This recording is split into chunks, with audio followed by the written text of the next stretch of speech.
Disclaimer. The MBTI assessment really should not be used for children younger than age 12 as it simply is not reliable at such a young age. Children are still becoming who they're going to be. Although as a certified MBTI specialist, I do not test individuals under 14 years old.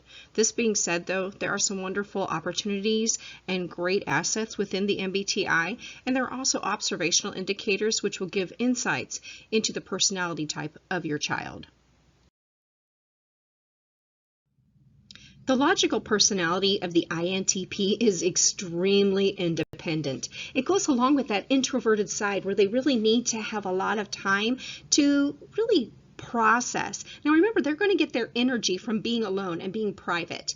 And when they're with other people, it actually is going to steal energy from them or to drain energy from them. They're going to want to really ask a lot of questions. They experiment, they want to create, and they love to be surrounded by information. So give them a lot of materials to tinker with, a lot of things that they can learn with, and make sure that they have the opportunity to take things apart and to figure out how they work. And one wonderful way to be able to do that is to let them go out to garage sailing. Let them have an old toaster and give them a screwdriver and let them take it apart and put it back together and figure out why something works.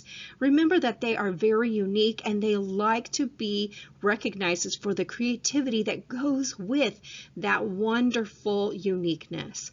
Now, any kind of routine really is going to frustrate an INTP because they are very free thinkers. They are present oriented and they really do not like deadlines. Now, when they come to decision makings, they really don't want to be pressured into making some kind of decision. They need a lot of time to be able to see some alternatives, and that's because they really don't feel that they are, well, they don't have this great order in their life, and so they really need an opportunity to take a lot of time to ponder it.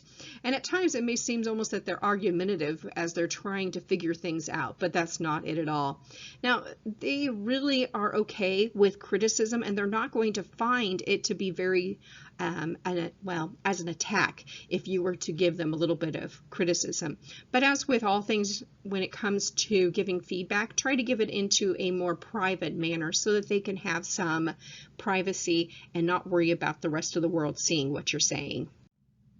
When it comes to loving them, they really are not very touchy-feely. They like instead to get compliments. They like verbal information. They really are very shy when they're put onto the spot. So make sure that you don't make them the center of attention. Make sure that they feel loved without putting them on display.